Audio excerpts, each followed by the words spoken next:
Bismillahirrahmanirrahim. Assalamualaikum warahmatullahi wabarakatuh. Siar Majelis Taklim Kendari bergerak. Alhamdulillah. Alhamdulillah rabbil alamin wa bihi nasta'inu ala umuri waddin. Asyhadu an la ilaha illallah wahdahu la syarikalah wa asyhadu anna Muhammadan abduhu wa rasuluh. Pemirsa Sultra TV, kita berjumpa lagi dalam program acara Siar Majelis Taklim Kendari bergerak. Bergerak itu adalah bersih, gesit, ramah, kemudian asri dan kondusif. Insya Allah Kendari kondusif karena ibu-ibu Majelis Taklim. Dan hari ini pemirsa Sultra TV, kita akan membahas topik di Siar Majelis Taklim Kendari bergerak ini adalah sumber-sumber hukum Islam bersama Bapak Dr. Rusnam SAG MHI. Assalamualaikum Pak Ustaz. Juga sudah bersama kita pengurus BKMT Kota Kendari beserta jajarannya, pengurus BKMT Kecamatan, seluruh BKMT Kecamatan Kota Kendari yang hadir pada kesempatan hari ini. Baik, seperti biasa pemirsa, kita awali jumpa kita dengan pembacaan ayat suci Al-Quran. Hari ini akan kita sandra, kita minta kesediaan Ibu Wahidah untuk membacakan kita ayat-ayat suci Al-Quran. Kepada Ibu hormat kami persilakan. Assalamualaikum warahmatullahi wabarakatuh.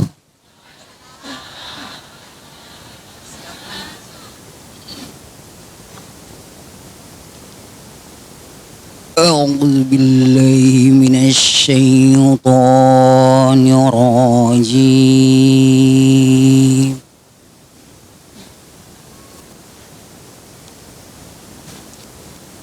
Bismillahirrahmanirrahim.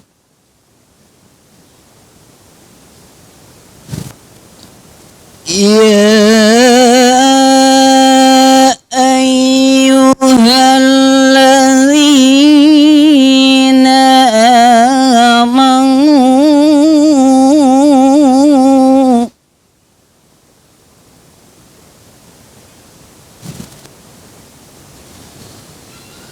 idza qila lakum tafassahu fil majalisi fafsahu yafsahillahu lakum.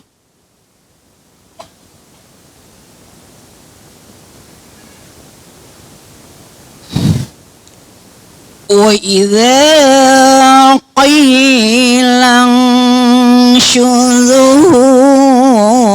fanshudhu yarfa'il lahu alladhina amanu yarfa'illahu alladhina amanu minkum walladhina utul ilma darajat.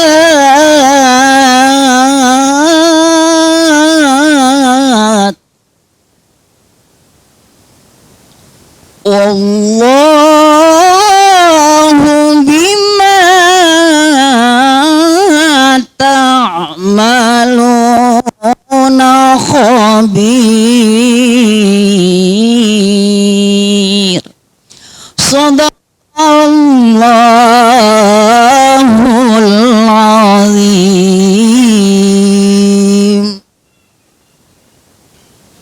Alhamdulillah. Baik pemirsa Sultra TV, mari kemudian kita sama-sama mendengarkan sepatah kata dari pengurus BKMT Kota Kendari. Hari ini akan disampaikan oleh yang terhormat Ibu Dr. Anda Haja binti Umar. Dengan hormat kami persilakan. Bismillahirrahmanirrahim. Assalamualaikum warahmatullahi wabarakatuh.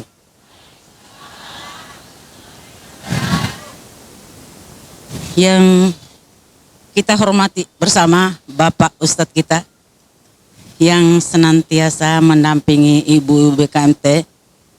Kalau saya Ustadz yang andalan sekaligus teman, mungkin bisa dikata teman Ustadz ya. Kebetulan dulu teman KKN satu angkatan. Ibu-ibu majelis taklim yang saya cintai, alhamdulillahirrahmanirrahim, puji syukur senantiasa kita panjatkan kehadirat Allah Subhanahu wa Ta'ala yang telah memberikan kita nikmat yang sangat banyak pada diri kita manusia ini, hamba-hambanya, terutama nikmat kesehatan, nikmat kemauan, dan yang paling utama nikmat iman. Tanpa nikmat iman yang ada pada diri kita, tentu tidak bisa kita hadir di tempat ini saat ini untuk mendengarkan ceramah sekaligus mengambil ilmu satu demi satu yang kalau kita kumpul setiap Jumat insya Allah akan banyak nanti setelah 1 tahun kemudian. Apalagi sekarang saya dengar-dengar dari Pak Asis tadi sudah akan adakan lagi lot umrah. Mungkin Ibu Widya sudah sementara mempersiapkan lot umrah, melihat kembali, merekap kembali absen yang dulu mungkin pernah tertunda selama beberapa tahun. Terus terang saja ada mungkin 3-4 tahun tidak pernah ada yang kita berangkat, termasuk saya. Sebetulnya saya itu sudah jatah yang lalu-lalu, tapi akhirnya saya harus sabarkan, mau di apa juga. Kalau memang mungkin belum panggilan, itu saja kita kembalikan ke situ. Alhamdulillah mungkin saat ini mulai mungkin Jumat yang 3 Jumat yang lalu sudah disetujui mungkin Pak Asis ya. Iya, insya Allah. Mudah-mudahan dari yang 7 dulu itu hanya 7 kita diberikan, ada penambahan. Kita sama-sama berdoa ya Bu, biar kita sama-sama berangkat lebih banyak lebih bagus, kita bisa rame-rame ke sana dengan panggilan Allah Subhanahu wa Ta'ala. Sama-sama kita berdoa Bu ya. Iya, mudah-mudahan lebih banyak. Kalau banyak, selalu saya itu senang kalau kita berangkat sama-sama banyak.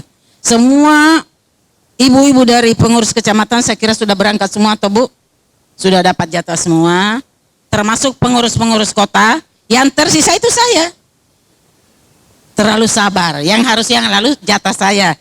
Biar saya ikhlaskan.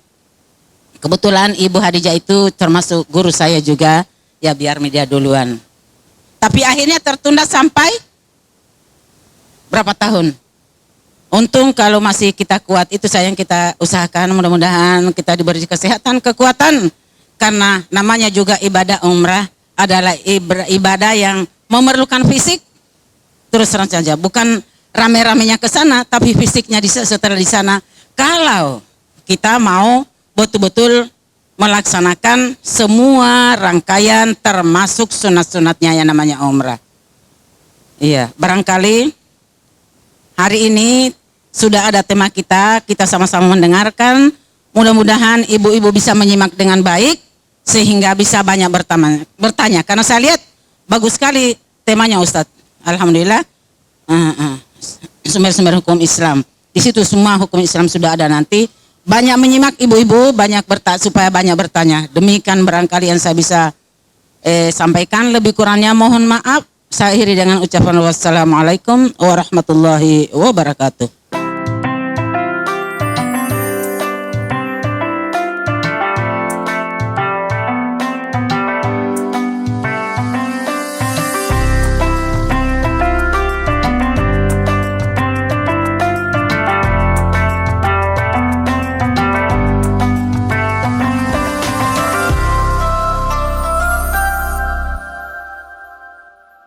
Siar Majelis Salim, Kendari bergerak, BKMT maju jaya. Alhamdulillah.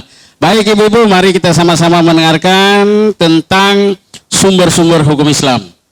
Kepada Pak Ustaz dengan hormat kami persilakan. Bismillahirrahmanirrahim. Assalamualaikum warahmatullahi wabarakatuh.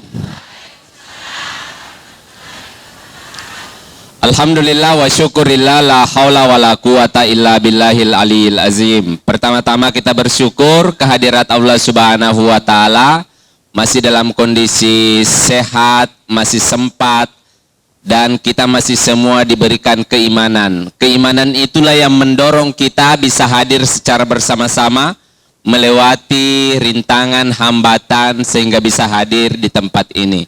Salawat dan taslim tak lupa juga kita haturkan kepada kudua kita, junjungan kita Nabi besar Muhammad sallallahu alaihi wasallam. Baik, tema kita tentang Masadirul Ahkam. Jadi ini adalah tema dalam ilmu usul fikih.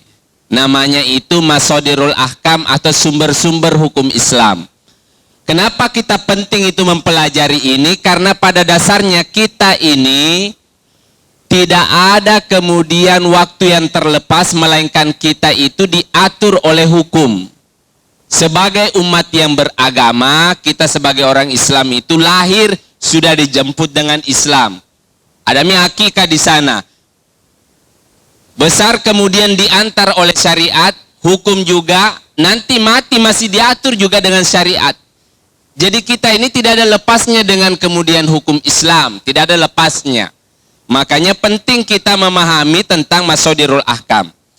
Dasarnya itu ada dalam kemudian surat An-Nisa ayat 59. Ini yang menjadi pondasi kalau kita mau melihat nanti dia punya kerangka, bangunannya itu, formatnya bagaimana, itu berasal dari surat An-Nisa ayat 59. Coba perhatikan Allah kemudian menyampaikan begini. Ya ayyuhallazina amanu, wahai orang-orang yang beriman. Semuanya. Ati'ullah wa ati'ur rasul. Taatilah Allah. Ada kata kerja di sana dimulai dengan khitab yang nida itu. Makanya ditambih kalau dalam tafsir setiap ada ya ayyuha, ya dengan ya ayyuha itu, maka biasanya setelahnya itu adalah ditambih. Ada unsur yang sangat penting. Kemudian diikuti dengan kata kerja ati'u, perintah taatilah Allah. Kalau ditanya seperti itu berarti yang dimaksudkan itu siapa, Bu? Kalau ayatnya bunyinya begitu. Kalau mengatakan taati Allah berarti ibu yang harus ibu taati apa? Allah. Pernah ketemu Allah? Pernah ketemu? Di mana? Tidak pernah toh? Berarti yang dia maksud itu adalah Al-Quran. Kan Al-Quran itu wakilnya Allah itu toh? Kan tidak mungkin ibu ketemu sendiri dengan Allah. Mau tanya-tanya apa lagi, Pak? Tidak mungkin kan begitu. Maka Al-Quran itu yang dia maksud di situ tafsirnya. Ati'ullah wa ati'ur rasul. Dan taati juga rasulnya. Berarti siapa yang dia maksud? Hadis, as-sunnah. Karena kita tidak ketemu Nabi. Dua sumber hukum inilah yang menjadi namanya sumber hukum asli. Aslinya itu agama Islam ada di dua tempat ini. Selainnya nanti itu pendapat. Ada tambahannya dia yang disepakati ulama, Al-Quran, As-Sunnah. Kalau Al-Quran itu lafaznya, redaksinya, kemudian dengan maknanya dari Allah. Kalau As-Sunnah itu lafaznya dari Nabi, maknanya dari Allah.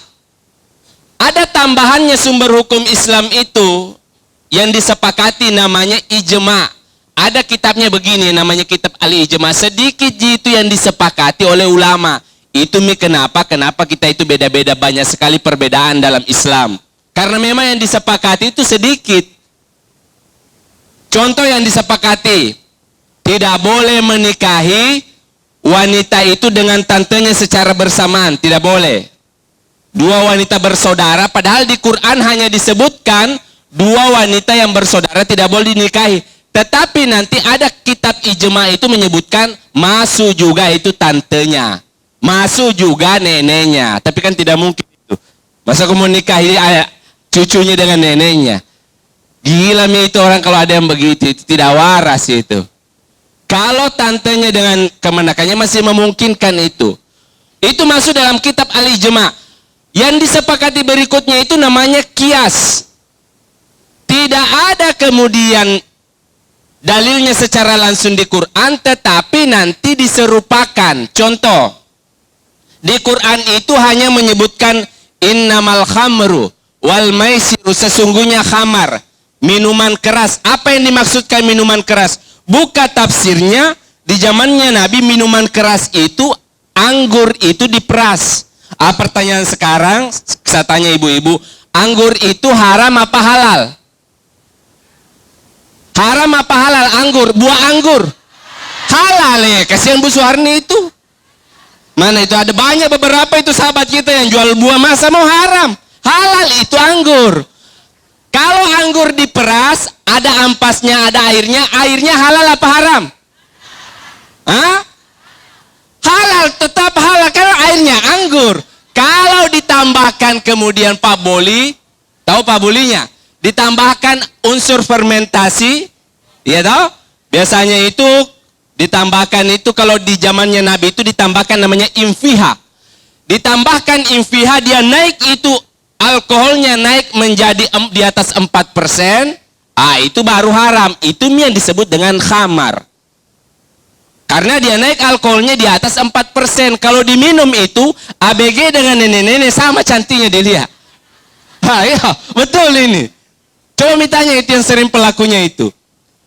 Lantas kalau begitu, bagaimana hukumnya kalau kemudian bukan air dari perasan anggur, ya kan?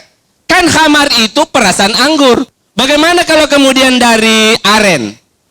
Now, baru setelah itu dipukul-pukul dulu toh, dipukul-pukul, digoyang-goyang itu baru ditebang begini toh, baru ditahan di situ. Namanya air sore kalau di Muna itu. Air sore. Setelah itu kalau diminum langsung haram apa halal? Haram apa halal? Halal dia itu kalau siang itu, kecuali dikerok-kerokan itu kulit langsat. Yang hijau-hijaunya itu kasih masuk situ, kasih bermalam 3 malam.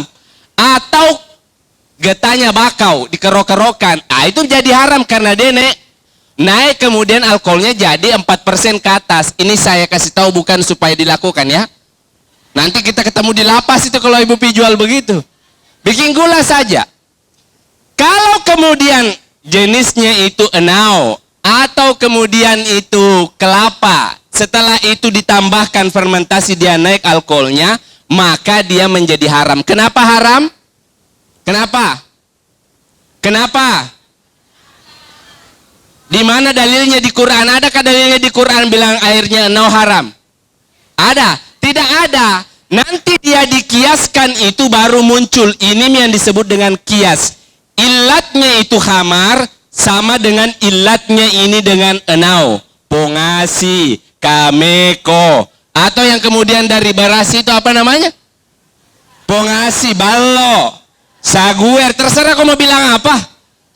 Tidak boleh kalau unsurnya sama. Ada sifat yang sama yang namanya itu iskar. Sifatnya itu iskar. Iskar itu kalau kita minum itu tiba-tiba jalanan dia miring begini. ABG dengan nenek-nenek tiba-tiba sama modelnya. Kalau dia muncul kayak begitu, maka kemudian menjadi haram. Karena dikiaskan dengan khamar. Jadi kameko, balok, saguer itu yang sudah kemudian dinaikkan kemudian alkoholnya itu haram bukan karena dia khamar. Tapi dia namanya nabat. Dia dikiaskan dengan khamar. Termasuk nanti ada namanya kias aula. Apa itu kias aula? Kias aula itu kalau kemudian unsurnya ternyata lebih berbahaya. Kalau tadi ini khamar, perasan anggur yang dikasih imfiha itu lemaknya itu hewan yang dipotong baru dikasih situ untuk fermentasi, maka kemudian ada nanti yang lebih parah dari itu namanya kias aula. Jenis narkoba, tidak ada ayatnya di Quran. Ekstasi. Ini saya habis masuk di lapas ini, banyak sekali tambahannya napi narkoba. Kota Kendari dan Sulawesi Tenggara itu naiknya banyak, lebih 100. Padahal baru 6 bulan saya masuk, yang lalu baru saya masuk ini, banyak naiknya. Jenis-jenis narkoba itu dia haram. Dia itu dihukumi seperti khamar meskipun tidak ada ayatnya karena ini dikiaskan. Sama juga nanti yang masuk kategori kias itu, kan di Quran hanya dikasih tahu. Jangan kau bilang sama mamamu, wala takul lahuma sama orang tuamu. Tapi kan itu itu nanti ada kiasnya, ada kias olahnya. Kalau bilang saja tidak boleh, apalagi kau kasih melotot matamu sama orang tuamu. Apalagi main pukul, wah yang lebih parah itu. Kias olah yang kena. Itu sumber hukum yang disepakati ulama. Ada sumber-sumber hukum yang tidak disepakati. Namanya yang pertama istihsan. Istihsan itu dia itu melihat baiknya berdasarkan akal. Ini metode istimbat pendekatan yang digunakan oleh Abu Hanifah. Makanya perhatikan ayatnya. Ati'ullah wa ati'ur rasul. Ada kata kerja yang berulang sehingga mengikuti Allah Al-Quran dan Rasul As-Sunnah itu mutlak. Karena kata kerjanya berulang. Tetapi pada saat dia menyebutkan nanti ulil amri, wa ulil amri minkum, tidak ada kata kerja berulang. Maka nanti posisi ulama-ulama itu dia tidak bersifat absolut. Termasuk di situ kalau kita ikut kelompok pengajian, tareka-tareka ini ibu-ibu biasa ikut tareka toh, semuanya itu tidak bersifat mutlak. Dia hanya bersifat relatif. Kenapa? Karena kata kerjanya tidak berulang. Ulil amri itu dua tafsirnya di Ibnu Katsir. Satu di bidang pemerintahan namanya umaro, satu di bidang kemudian agama namanya ulama. Produknya ulama namanya fikih. Produknya umaro namanya siasa, kebijakan. Kalau fikih itu yang ibu-ibu lakukan itu. Jadi kalau ibu misalnya disuruh di Quran bilang aqimus sholat, itu syariat. Nanti tata caranya itu fikih, ijtihad ulama. Makanya beda-beda ibu angkat tangannya tuh. Ada yang angkat tangannya itu ikut hadis hazwal mankibaihi, sejajar bahunya. Allahu Akbar, sejajar bahunya. Tetapi ada juga nanti hatta uzunaini, dia sampai di telinga. Ada yang begini, ada kemudian yang begini. Ada yang begini, ada yang kemudian begini. Itu adalah fikih, tafsiran boleh beda. Bahkan nanti itu meletakkannya lagi itu fikih.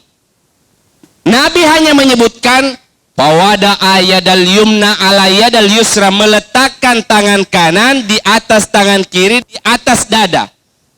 Itu adalah sunnahnya, tetapi tafsirannya boleh beda-beda. Ada yang begini, ada yang begini, ada yang turun-turun, ada yang turun, ada sampai perut. Karena Imam Syafi'i saja dengan Imam Malik itu beda pandangan.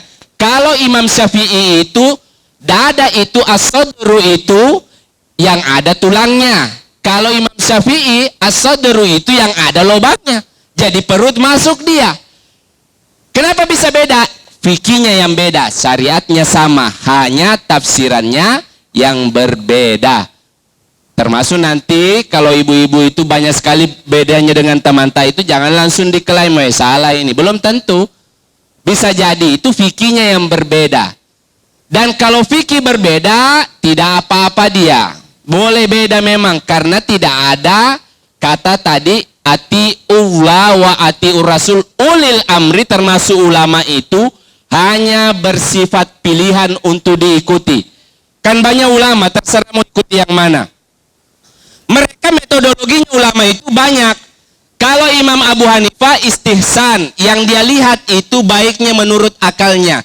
Kalau ada kemudian hadis doif dan ada logika berpikir yang lebih kuat, maka Abu Hanifah itu memilih logikanya. Dia tidak pakai hadis doifnya. Misalnya, Abu Hanifah itu kalau masuk orang Jumat atau sudah khutbah orang, kata Abu Hanifah memang ada hadisnya itu tahiyatul masjid, tapi khutbah itu wajib, maka dia kata dia ikut saja khutbah jami kok salat tahiyatul masjid. Itu istihsan.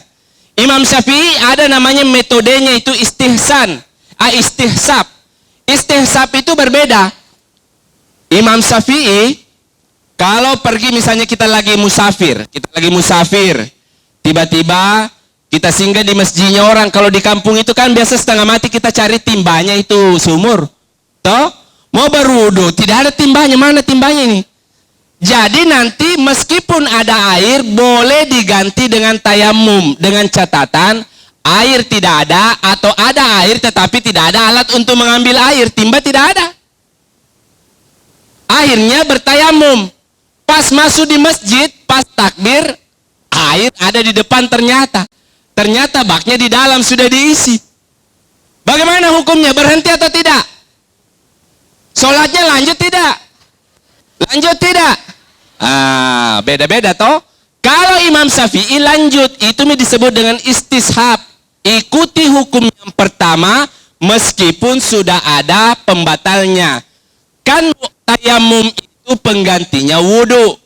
Dilakukan kalau tidak ada air. Ini ada air. Kata Abu Hanif, kata Imam Malik, harus batal itu, langsung berhenti berwudhu di situ. Kata imam yang lain, tidak, lihat dulu berapa jumlahnya rakaatnya. Kalau sudah terlanjur lewat 3, lanjut Kalau Imam Syafi'i biar baru takbir. Kalau sudah setakbir biar ada air di situ, biar dia hujan di situ, lanjut saja. Itu namanya istishab. 2 sumber hukum Islam yang tidak disepakati. 3, ada namanya sadduz zara'i. Sadduz zara'i itu menutup kemungkinan keburukan yang terjadi. Di Quran ada ayat tentang boleh laki-laki muslim kayak saya menikahi wanita ahli kitab. Boleh. Ada ayatnya toh? Kan boleh juga makan sembelihannya itu ahli kitab. Boleh saya nikahi. Tetapi di Indonesia oleh MUI ditutup hukumnya. Tidak boleh menikahi yang berbeda agama. Makanya dilarang nikah beda agama. Lama itu. Karena sejak tahun 70-an itu, yang nikah beda agama itu, banyak itu kita kenal itu. Beberapa itu orang-orang yang menikah beda agama, ternyata menimbulkan konflik yang hanya dipendam saja. Sehingga keputusannya MUI tidak boleh menikah orang yang beda agama. Ayatnya masih ada. Baqa'ur rasam. Ayatnya masih dibaca setiap kemudian kita tilawah. Tetapi hukumnya ditutup dulu. Sadduz zara'i namanya. Kenapa? Karena menimbulkan mudarat. Ada lagi sumber hukum Islam yang tidak disepakati. Namanya itu istislah atau maslahah mursalah. Siapa yang menemukan itu? Imam Malik. Imam Malik itu menemukan metodologi istislah namanya. Sesuatu yang tidak disebutkan hukumnya di Quran, baik itu berupa larangan maupun perintah, maka dia itu boleh kemudian dilogikakan, dilihat maslahatnya. Contoh, tidak ada dalil Quran suruh bikin lampu merah toh? Tapi lampu merah itu bagus atau tidak, Bu? Bagus. Jadi jangan protes, tidak ada dalilnya ini, bid'ah ini. Bukan, itu istislah itu. Decision make. Itu kebijakan yang dibuat oleh pemerintah namanya istislah. Istislah itu nanti sesuatu yang tidak ada larangannya, tidak ada juga perintahnya, tetapi menurut akal bagus ini, maka dilakukan itu. Itulah sebagian dari sumber-sumber hukum Islam, namanya hukum taklifi. Nanti ada tambahannya itu, ada namanya hukum wad'i. Yang tadi itu namanya hukum taklifi. Hukum wad'i itu nanti berkaitan dengan syarat. Ada namanya hukum syarat. Orang bisa puasa kalau masuk 1 Syawal. Tidak bisa kau puasa Ramadan sebelum masuk 1 Syawal. Ada syaratnya. Orang mau sholat, syaratnya itu harus berwudu. Syaratnya itu masuk waktunya. Jadi tidak bisa itu kau suruh anakmu pergi azan jam 10. Kopi biasana. Lebih cepat, lebih baik. Jangan. Berkumpul orang itu. Untung kalau tidak di masa nanya ibu, kau gila kah? Azan zuhur jam 10. Tidak boleh. Belum masuk waktunya, syarat. Tidak memenuhi syarat. Ada sebab, ada syarat. Ada juga namanya mani, penghalang. Jadi nanti ada hukum disebabkan sebab, ada karena syarat, ada juga mani. Contoh mani itu, misalnya penghalang itu. Yang tadi itu, tidak boleh menikahi ini perempuan karena saudaranya tidak sudah dinikahi. Itu mani namanya. Penghalang. Ada lagi nanti azimah dan ruksa. Hukum pertamanya itu tidak bisa dipakai karena ada masalah. Hukum keduanya yang dipakai. Hukum pertamanya apa? Sholatnya itu boleh 4 rakaat kalau zuhur. Tapi karena ini musafir, maka ada ruksa. Tidak boleh makan daging babi, tetapi karena ini dalam kondisi darurat, ruksa. Baik itu karena kelaparan atau pergi ke luar negeri. tidak tahu, tiba-tiba turun pada saat kita di hotel itu, turun makan, kita gosok sembarang, enggak apa-apa itu. Makan saja, itu diskon dari langit. Langsung alhamdulillah. Tapi babi enggak apa-apa. Itu diskon dari langit. Itu namanya rukhsat. Pindah dari hukum normalnya ke hukum ruksonya. Karena semuanya nanti itu kehidupan itu ada hukum ruksonya begitu. Sama aja menikah. Menikah itu hukum dasarnya sunnah. Bisa jadi wajib, bisa haram. Contoh wajib. Kalau sudah jadi misalnya ada gaji bulanan. Tidak bisa dia tahan nafsunya. Wajib menikah dia. Berdosa kalau tidak. Tapi bisa juga turun menjadi mubah saja itu pernikahan. Dia sudah kemudian mau menikah tapi masih bisa dia tahan. Ada juga penghasilannya. Bisa makruh itu. Dia mau menikah tetapi belum mampu. Jangan kau paksa dirimu. Bisa haram. Kalau orang yang mau menikah itu mengalami namanya disorientasi seksual. Yang mana itu? Laki suka laki-laki. Jangan kau menikah kalau begitu. Kau bikin masalah saja. Perempuan suka perempuan. Hati-hati yang begitu itu. Itu yang mengalami disorientasi begitu, jangan menikah. Lebih bagus cari pekerjaan yang bermanfaat untuk orang banyak. Berobat dulu. Ini pengantar kita tentang sumber-sumber hukum Islam. Nanti itu seluruh aktivitas kita itu akan dilihat berdasarkan hukum itu.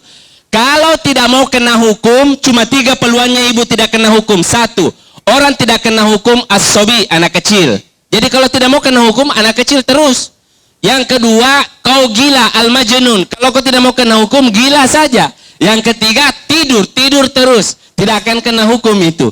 3 orang ini tidak bisa kena hukum. Yarfa'ul kalam. Saya kira itu pengantarnya, kita lanjutkan di sisi diskusi kalau ada. Saya kembalikan.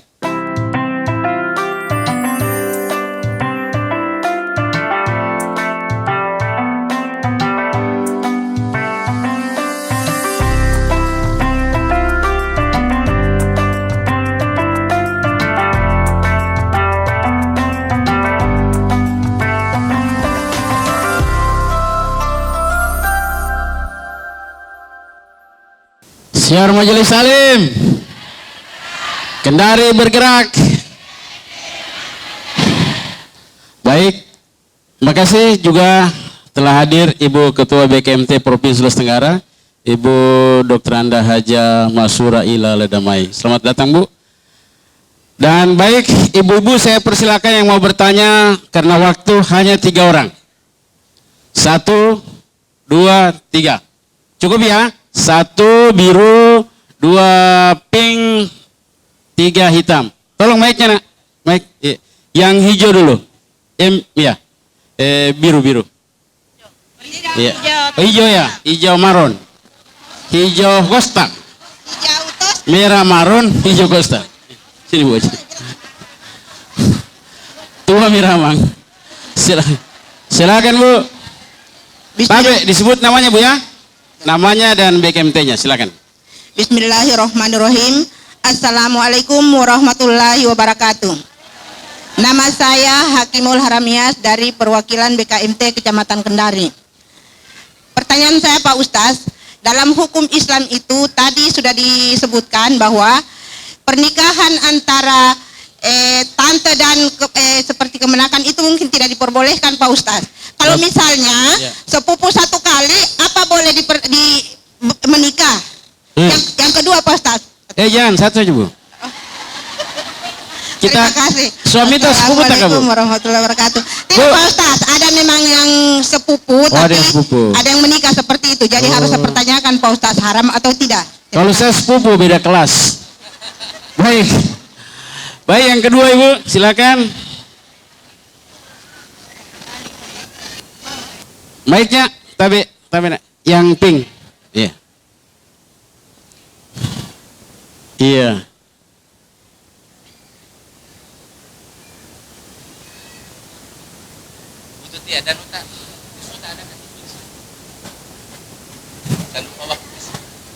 Ya, silakan Bu. Disebut namanya Ibu juga Bu ya, meskipun saya sudah tahu. Oke. Didorong ke kanan, ya, ke kanan. Ya. Terima kasih Pak Moderator. Assalamualaikum warahmatullahi wabarakatuh. Waalaikumsalam warahmatullahi. Bapak Ustaz, sebagai narasumber yang saya hormati, Ibu Ketua BKMT Provinsi dan seluruh peserta siar majelis taklim yang saya hormati, saya cintai. Pertanyaan saya masih berkaitan dengan tema materi. Ibu, Nama Farida, Ibu Farida dari BKMT Kecamatan Kadia. Iya, silakan Bu Farida. Pertanyaan saya ini Pak, ini masih berkaitan dengan sumber-sumber hukum Islam ya. Iya. Jadi ini kasus ya, kasus saya ceritakan di sini biar semua juga mengerti. Pas ada kematian, pihak keluarga itu membacakan Al-Quran, khatam Al-Quran bahkan sampai 2 kali di depan jenazah. Sementara waktu itu saya diberi tugas untuk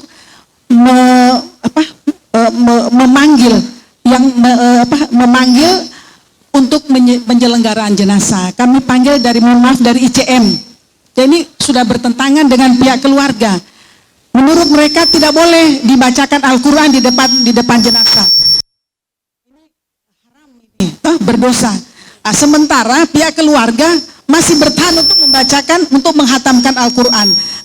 Sementara dari pihak yang memandikan jenazah itu agar jenazah sesegera mungkin untuk dikafani, disolatkan. Saya kira mungkin itu Pak. Ini perbedaan-perbedaan ini ketidaknyamanan dari pihak keluarga dan juga pihak yang memandikan jenazah. Terima kasih. Assalamualaikum warahmatullahi wabarakatuh. Waalaikumsalam warahmatullahi wabarakatuh. Kami persilakan Ibu yang ketiga, Bu. Tapi baiknya, Nak. Nama saya Haja Mutiara dari BKMT Kecamatan Mandonga. Ibu Mutiara. Pertanyaan saya Pak, mohon maaf di luar tema, namun hal ini penting bagi kami untuk mengetahuinya. Jadi begini Pak Ustaz, seseorang yang belum punya pasangan hidup di dunia karena memang mungkin belum pernah dilamar. Apakah ini memang bagian dari takdir dan di hari kemudian nanti memungkinkan akan diberikan jodoh yang terbaik dari Allah. Namun juga Pak Ustaz, ada juga seorang perempuan belum punya pasangan hidup tapi sudah sering dilamar tapi tidak jadi-jadi. Apakah ini salah satu itu Bu, menyesal dia tolak. Apakah ini salah satu musibah atau bagian dari takdir? Sama halnya juga Pak, seorang wanita kadang kasihan Pak, sering ditinggal atau sering dicerai, kawin dicerai lagi sama suaminya. Apakah juga ini Pak musibah atau memang bagian dari takdir? Mohon pencerahan. Wassalamualaikum warahmatullahi wabarakatuh. Takdir, musibah atau nasib? Iya. Gitu Pak Ustaz. Tapi mulai dari yang terakhir mungkin bagusnya Pak Ustaz. Baik, saya dari sana saja, jangan masuk. Baik, yang pertama, apakah kemenakan itu adalah mahram? Mahram itu kemenakan. Jadi tidak boleh menikah dengan kemenakan, mahram dia. Yang saya jelaskan tadi itu Ibu salah paham sedikit itu. Yang saya kasih contoh itu maksudnya tidak boleh mengumpulkan, ini yang saya cerita ini orang yang mau mengumpulkan 2 orang. Kan di ayatnya itu disebutkan ya jema'ul bainal ukhtaini, mengumpulkan 2 orang bersaudara itu bagi mereka yang mau poligami itu. Tapi dilarang itu di Quran. Di Quran hanya disebutkan kemudian 2 bersaudara, tetapi di kitab ijma itu masuk tantenya, masuk neneknya. Tidak perlu cari lagi itu, tidak ada ayatnya itu. Ada itu pendapat ijma. Seluruh ulama sepakat begitu. Jadi kalau kemudian kemenakan dengan kemudian ponakan dengan tante atau omnya itu, dia itu masuk kategori mahram, tidak boleh menikah selamanya. Bagaimana kalau sepupu satu kali? Ini saya lagi saya membimbing mahasiswaku. Judulnya itu, ini orang dari minta maaf ini. Ini dari salah satu suku di Sulawesi Tenggara ini. Judulnya itu larangan secara budaya menikah sepupu 1 kali dan sepupu 2 kali di daerah tertentu. Ibu sudah tahu atau Ibu sudah rasa? Ada toh? Ada di wilayah Sulawesi Tenggara. Saya lagi membimbing mahasiswaku. Karena dia ini mengatakan melanggar ayat. Ini suku ini. Saya bilang belum tentu. Jangan sampai ada maksud baiknya itu suku. Karena memang juga kalau kita temukan itu Nabi itu anjurkan kalau menikah ambil orang lain. Jangan kau takut hilang itu waris. Risalah warisan tidak itu. Jangan sampai niatnya itu. Kalau niatnya itu bahaya itu. Nabi mengatakan menikahlah dengan orang yang berbeda suku supaya untuk menambah hubungan silaturahmi. Itu yang pertama. Secara kesehatan kalau terlalu dekat kekerabatannya orang, sepupu satu kali, sepupu dua kali, secara kesehatan ada efek kesehatannya. Dia muncul namanya gen-gen resesif. Gen-gen resesif itu kelainan-kelainan nanti yang terjadi kepada kita. Makanya hindari Mi. Jangan takut hilang warisan, jangan salah warisan sepupumu saja nak. Jangan juga begitu menikah dengan orang lain supaya ada keluarga baru. Jadi begitu ya. Boleh memang menikah sepupu satu kali boleh, tetapi efek kesehatannya ada, efek kemudian kita mengikuti sunnah nabinya hilang karena Nabi mengatakan perbanyak mengambil orang-orang yang agak jauh hubungan kekerabatannya. Itu sunnahnya begitu. Yang kedua, pertanyaannya menarik ini. Bagaimana pandangan saya tentang bolehkah mengajikan orang meninggal? Saya berbeda pandangan dengan itu teman-teman yang dari sana. Kalau saya boleh, ada dalilnya itu mengajikan orang meninggal, banyak sekali dalilnya. Seluruh ulama sepakat itu mewajibkan mendoakan orang meninggal. Sebaik-baik doa untuk orang meninggal itu adalah sebaik-baik doa itu qiraatul Quran, bacaan Quran. Baru setelah itu sunnah Nabi, baru setelah itu qaul ulama, baru setelah itu doa kita bikin-bikin sendiri. Bahkan nanti ada doa khususnya itu. Ada dalil khususnya tentang bolehnya mengajikan itu orang meninggal. Bahkan sebenarnya sholat jenazah itu isinya Quran semua itu isinya itu. Coba baca itu. Isinya Quran itu. Jadi apa tidak dimengajikan, disolatkan itu sama dengan dimengajikan itu maksudnya. Tapi ada ayat dalil khususnya ada misalnya dalam kitab Ar-Ruh ini. Dalam kitab Ar-Ruh ada riwayat Abdullah bin Umar. Abdullah bin Umar dia kemudian panggil anaknya. Nah, nanti kalau dekat-dekat kematianku atau saya sakaratul maut, iqra'i bacakan kepada aku akhir suratul Baqarah, akhir surat Baqarah. Ayat Al-Quran yang mana itu? Lillahi ma fis samawati wa ma fil ard. Anaknya nanya, kenapa saya harus bacakan kita itu? Kata kemudian Abdullah bin Umar, akhir surat Baqarah itu ada doa pemutihan yang diminta Nabi secara khusus supaya nanti kita itu dimudahkan dalam kehidupan. Seakan-akan Nabi Muhammad sudah tahu itu nanti ada umatnya itu waktu dia sekolah di SD, SMP, SMA, kalau makan gorengannya itu penjual, 5 masuk di mulutnya, ditanya berapa dek? Dia bilang 3 kayaknya. Yang ketawa ini pelaku ini. Bayar sebentar kalau pulang. Seakan-akan Nabi Muhammad tahu itu ada orang yang suka jolo mangganya tetangganya, rambutannya tetangganya, tidak bilang-bilang. Dia bilang lagi 3 kali dia jolo, 1 kali dia bilang. Di jolo pagi, sore dia bilang sudah jadi tai itu rambutan, baru dia bilang, saya habis jolo rambutan tanah. Seakan-akan Nabi Muhammad tahu, tapi kan kita itu orang Sulawesi tidak ada aja yang pangki, mau sopi kayak begitu, mau permasalahkan begitu toh. Tidak ada kita ini orang seke begitu, biarkan doang 1 biji kita mau bawa di pengadilan akhirat. Bikin malu orang Kendari. Iya kan? Sehingga kata kemudian doanya itu Rabbana la tu'akhizna inna sina au akhtana. Kalau dia kemudian hanya lupa-lupa sedikit, kasih lolos mi. Iya kan? Pas sholat Allahu Akbar. Sudah kesabunan tadi itu kompor gas itu. Pelaku ini. Yang mau pelaku ibu toh. Iya toh biasa begitu toh. Biasa. Tapi kalau mau masa langsung ulang lagi deh. Jangan ulang. Nanti kasih lurus lagi begitu. Kalau hanya lupa-lupa sedikit, kata Nabi kasih lolos mi. Memang begitu umatku sibuk kasihan dia itu. Terlalu banyak anaknya. Sama dengan Pak Ustadznya.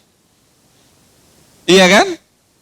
Kalau hanya salah-salah sedikit, hanya shin dengan sin saja. Hanya mat tobi'i dengan mat, kemudian mat wajib itu yang beda. Itu kan ilmu-ilmu ilmu-ilmu tajwid begitu, ilmu-ilmu penyempurnaan. Kasih lolos mi kata Nabi kalau hanya salah-salah sedikit saja.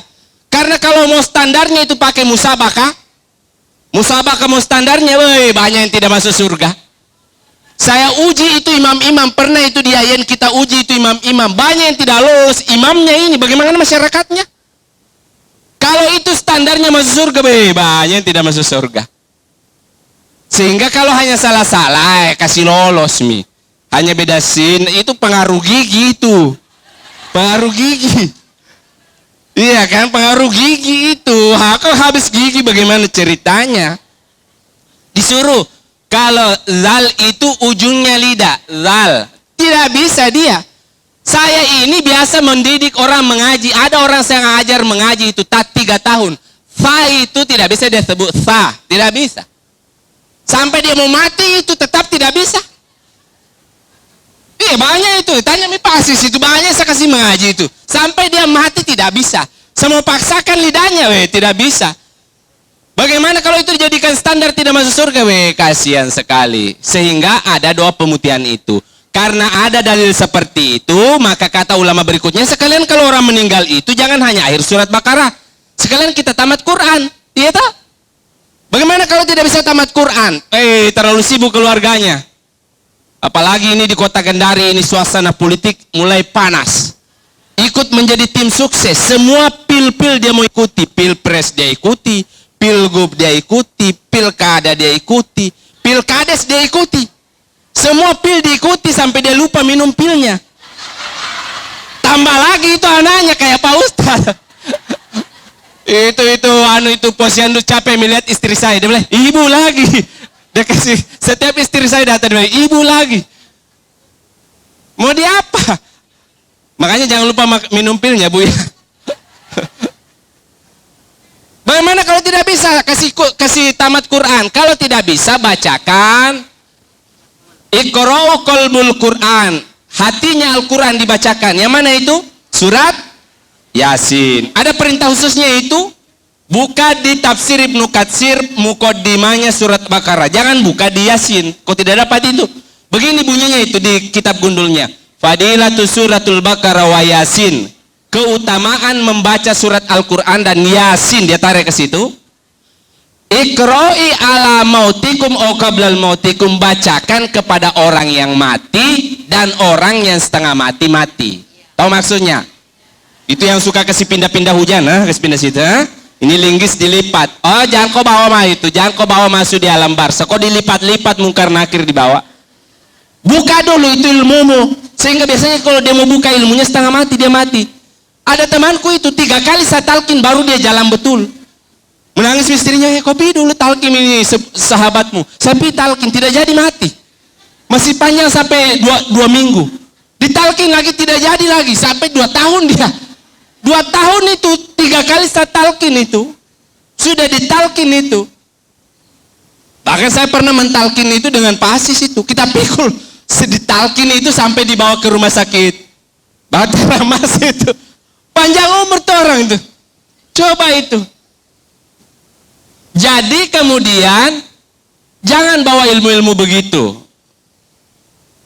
Kalau tidak bisa juga bacakan surat Qalbul Quran, bacakan suratul Fatihah. Tidak bisa juga bacakan suratul Fatihah, minimal. Intinya Al-Quran. Jadi intinya Quran itu kalau diperas itu Al-Quran begini. Santan terakhirnya itu Al-Quran yang keluar itu. Cahaya terakhirnya namanya kalimatul la ilaha illallah. Itu namanya kalimat syahadat. Itu namanya kalimat tahlil. Jadi nanti ada tanya lagi, tidak boleh tahlilan kalau orang mati. Siapa bilang? Nabi yang suruh tahlilan. Apa kata Nabi? Iza marra alal maqabir. Kalau kau lewat di kuburan atau ada ambulans lewat di depanmu, apa kata Nabi? Kau masuk di kuburan, kau masuk saja kayak babi situ ke jili-jili? Tidak begitu, dia bilang Nabi. Faqala assalamualaikum ahlal kubur ahlad diyar. Baru setelah itu ucapkan faqala la ilaha illallah nawwiruha alal maqabir. Kalau kau baca itu kalimat la ilaha illallah itu dia akan terang itu kubur. Itu nih kenapa pas angkat keranda pertama apa ucapannya? La ilaha illallah. Itu bacaan Quran atau bukan? Bacaan Quran, intinya Quran itu la ilaha illallah sampai masuk di kuburan. Karena kalau kita baca itu semua yang dihukum. Ada orang, bapak-bapak, dihantam di bawah, suka kencing tidak sembar, tidak cebok, yastatirunal bauli. Ada perempuan, waktu hidupnya yamsina bin namimah, mau mondar mandir, mah gosip saja kerjanya. Itu di bawah ditempeleng mulutnya itu pak gosip. Dia suka mah gosip itu, biar kita lagi ceramah dia mah gosip, dia ditempeleng mulutnya. Tapi kalau ada orang masuk membaca kalimat la ilaha illallah, berhenti ditempeleng. Makanya Nabi dia patahkan itu mayang kurma. Dengan syafaat kalimat la ilaha illallah dan syafaat Nabi. Begitu. Jadi boleh. Siapa yang suruh tahlilan, siapa yang suruh baca Quran, Nabi yang suruh. Jadi kalau dia berbeda, berbeda dengan saya Bu ya. Minta maaf kalau saya berbeda. Nanti sampaikan sama mereka, saya berbeda. Yang ketiga Pak Ustaz. Yang ketiga, ini jawabannya berat. Apakah kalau kemudian menjomblo itu takdir, musibah, atau nasib? Ya kan? Jadi begini. Ada bilang Pak Ustaz, siapa suruh kau tolak dulu? Jadi begini. Kalau kita melihat dalil-dalil Quran itu, perintah untuk kemudian berkeluarga itu sifatnya sunnah. Itu tadi saya bilang ya, hukum mencari pasangan itu sunnah, bisa jadi wajib. Bahkan nanti hidup menyendiri dibolehkan. Kenapa? Karena ada ayat tolak. Kalau kemudian kita hidup satu atap tapi bertengkar saja kerjanya, tidak lama ada yang hilang giginya, lebih baik kita berpisah. Kan begitu? Lebih menyendiri. Jadi kalau ditanya apakah sendiri itu kemudian tidak baik, belum tentu, bisa jadi dia baik. Karena di Quran juga dilegalkan hidup sendiri, boleh. Pak Ustaz, kalau laki-laki istri-istri tambah lagi boleh ya? Wah ini dia intercept saya ini, pertanyaannya menakutkan. Jadi boleh itu orang hidup sendiri, apakah musibah? Tidak. Jadi kita itu menikah itu hanya salah satu sarana beribadah, bukan tujuan itu menikah. Bahkan nantinya kalau kemudian orang itu dalam pernikahan tidak bisa dipertahankan, maka dibenarkan untuk bercerai, talak. Talak itu ada ayatnya, legal dia, dibolehkan. Kalau dia mau menikah lagi silakan, tidak menikah lagi tidak apa-apa. Yang penting, apakah kemudian kalau ada orang itu tidak punya pasangan di dunia nanti dikasih pasangan di akhirat? Wallahu alam itu Bu. Wallahu alam. Wallahu alam, apakah kita ini akan dikasih pasangan di akhirat? Itu ikhtilaful ulama. Yang jelasnya, kalau kemudian di dunia, anjuran saya, kalau di dunia itu ikhtiar mencari pasangan yang baik. Jangan hanya mengatakan, wih, jodoh itu di tangan Tuhan, saya serahkan sama Tuhan. Iya, kalau kau serahkan di tangan Tuhan terus, tidak turun-turun, itu kau ikhtiar juga. Orang yang kemudian susah jodohnya, kau perbanyak silaturahmi. Setiap ada pesta kau masuk, kau mencuci di situ sampai tengah malam. Bilang sama orang kau masih cuci piring. Insya Allah ada yang cari kamu itu. Karena saya itu wanti-wanti itu mahasiswaku. Kalau kau mau cari istri, cari di pesta pada saat orang sudah bubar. Kalau masih ada yang, ini pisaunya siapa ini sendoknya siapa ini. Dia yang mencuci terakhir itu emas yang tersembunyi itu. Saya bilang begitu ke mahasiswa saya, cara mencari istri. Jadi nanti kasih tahu Mianata supaya dia mencuci piring. Pak Ustaz, kalau saya masih bisa cari-cari. Masa udah mau jawab ini? Ya. Saya takut nanti dimarahin sama Ibu Ratna. Pak Ustaz, tapi kesimpulan karena waktu, kesimpulan Pak. Baik.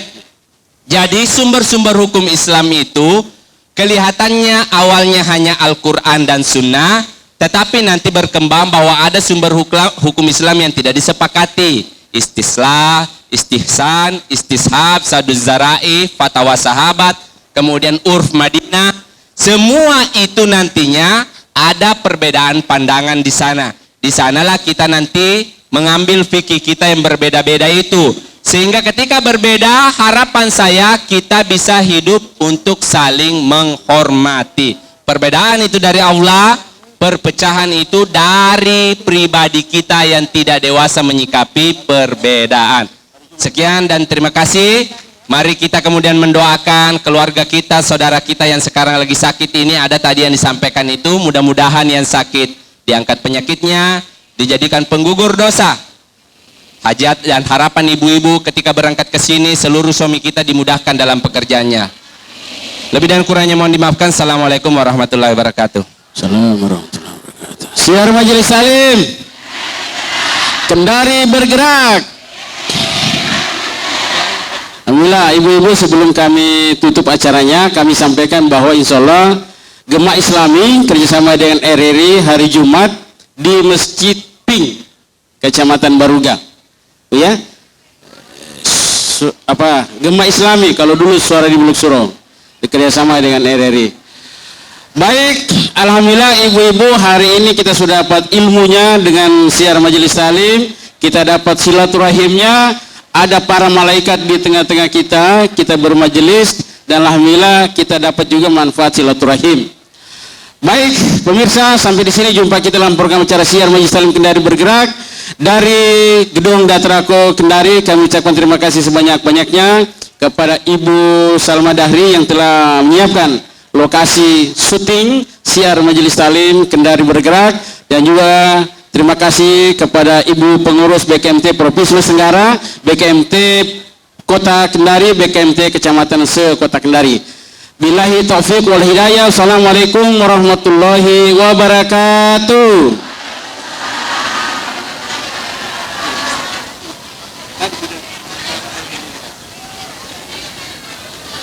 Ibu-ibu, kita selawat ya sambil bersilaturahim. Kita pulang, ada yang pimpin selawat. Tadi sudah dibacakan Al-Fatihah oleh Bapak Ustaz, saudara kita, ibu kita yang sakit di rumah sakit, ya.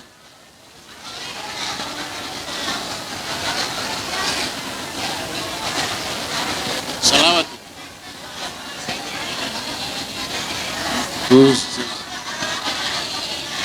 Ya, salawat.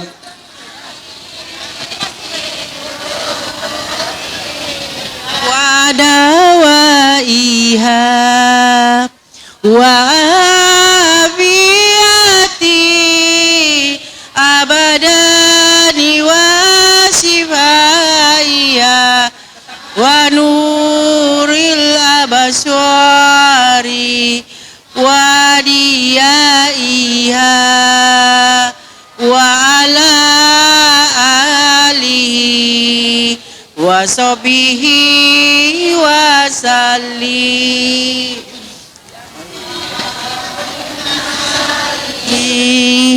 ala sayyidina Muhammadin tibil qulubi wa dawaiha wa afiyati abadani wa sifaiya wa nuril abaswari wa diyaiha wa ala alihi wa sahbihi wa sallim wa ala alihi wa sahbihi wa sallim.